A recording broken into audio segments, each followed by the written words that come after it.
Everyone, my self साक्षी। स्वागत है आप सभी का लर्न विद साक्षी में।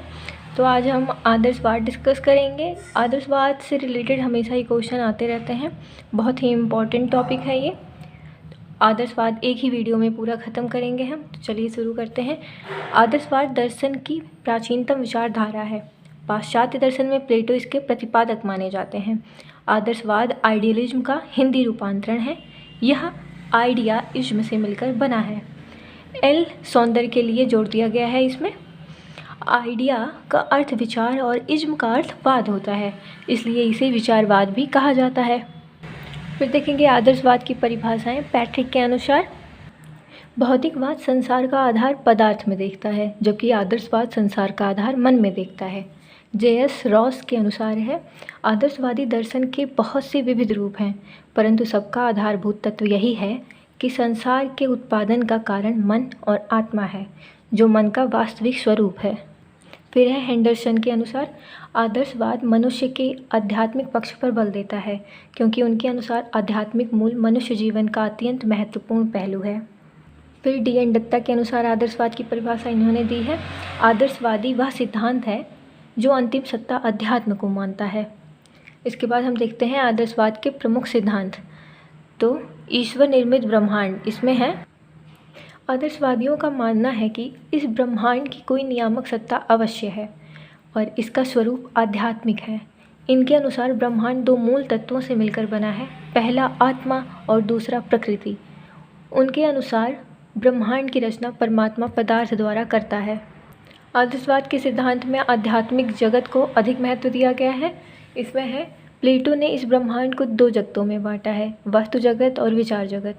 इनके अनुसार वस्तु जगत परिवर्तनशील होने के कारण अस्थायी है और असत्य है, बल्कि विचार जगत को इन्होंने सत्य माना है, क्योंकि वह अपरिवर्तनशील है, इसलिए विचार जगत अस्थायी व वास्तविक है। आदर्शवाद के प्रमुख सिद्धांत में मनुष्य को संसार की सर्वश्रेष्ठ रचना बताई गई है। इसमें है आदर्शवादी मनुष्य को ब्रह्मांड की सर्वश्रेष्ठ रचना मानते हैं, क्योंकि उनका मानना है कि ये शक्तियाँ विशेषकर आध्यात्मिक शक्ति मनुष्य के अतिरिक्त किसी प्राणी के पास नहीं है। इसमें नैतिक आचरण को महत्व दिया गया है। आदर्शवादियों के अनुसार सत्यम, शिवम और सुंदरम आध्यात्मिक मूल्य हैं। इनका कहना है कि एक मनुष्य दूसरे मनुष्य के प्रति अपने कर्तव्यों का निर्वाह करने में ही सत्यम, शिवम और सुंदरम के दर्शन कर सकता है। राज्य एक सर्वोच्च सत्ता है। आदर्शवादी व्यक्ति से भी ज़्यादा श्रेष्ठ राज्य को मानते हैं।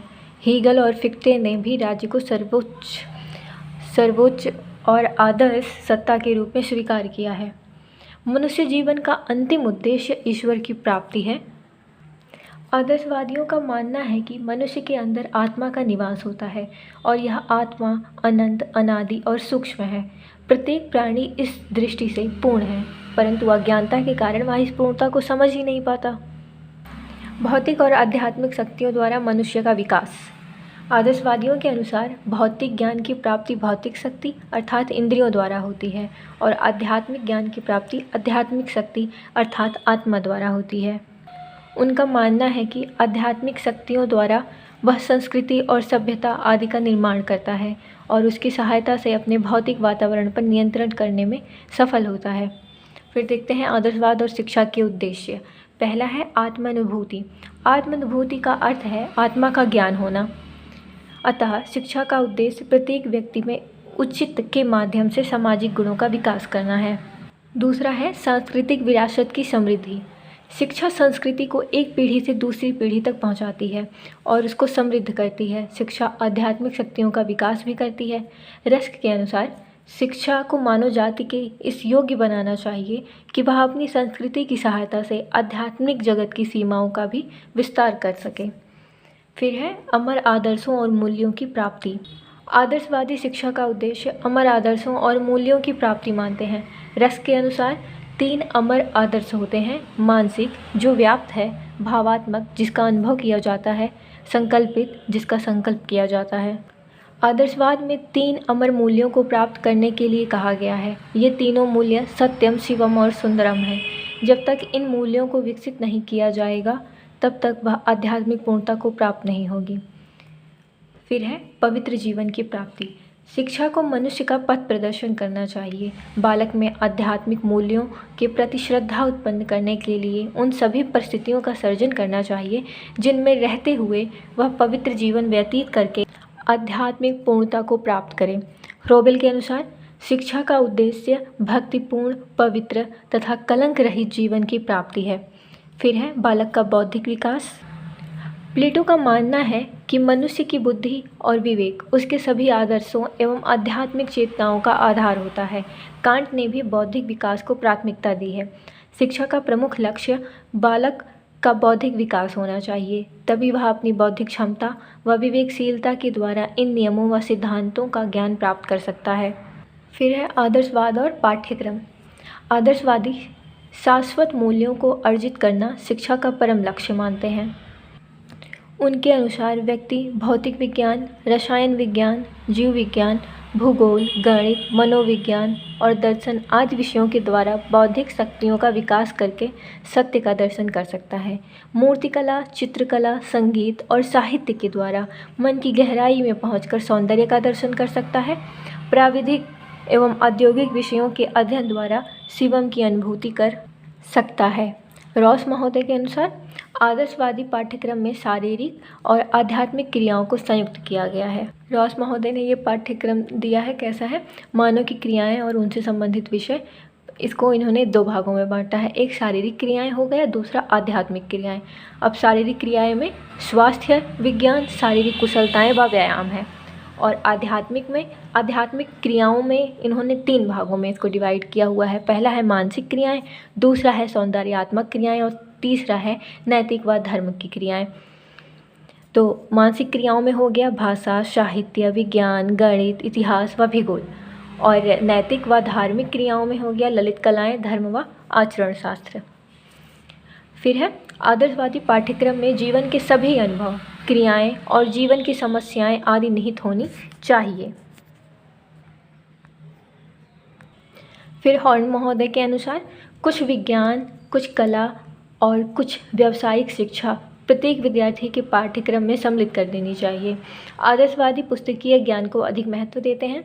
फिर देखते हैं आदर्शवाद और शिक्षण विधि। आदर्शवाद मानता है कि शिक्षण विधि साधन है, साध्य नहीं। आदर्शवाद ने अपनी संपूर्ण शक्ति उद्देश्यों के निर्धारण में लगाई है। इसके अनुसार यदि कोई उत्तम शिक्षण विधि है तो वह है प्रश्नोत्तर एवं वाद विवाद विधि। आदर्शवादी व्याख्यान विधि को भी उचित समझते हैं। आदर्शवादी शिक्षकों ने भी विभिन्न प्रकार की शिक्षण विधियों को अपनाया। वे किसी एक शिक्षण पद्धति के भक्त नहीं रहे। प्लेटो के गुरु सुकरात ने वाद विवाद, व्याख्यान तथा प्रश्नोत्तर विधियों को अपनाया। प्लेटो ने प्रश्नोत्तर विधि के साथ साथ संवाद विधि का प्रयोग करते थे। प्लेटो के शिष्य अरस्तु ने आगमन तथा निगमन विधियों के प्रयोग पर बल दिया। पेस्टोलॉजी ने अभ्यास विधि और प्रयोग विधि पर बल दिया। हर्बर्ट ने निर्देशन विधि को अपनाया। हीगल ने तर्क विधि पर बल दिया। फिर है आदर्शवाद और अनुशासन। थॉमस और लैंग के अनुसार प्रकृतिवादी स्वतंत्रता का नारा लगाते हैं, जबकि आदर्शवादी अनुशासन का। Naturalist cry for freedom while idealist for discipline.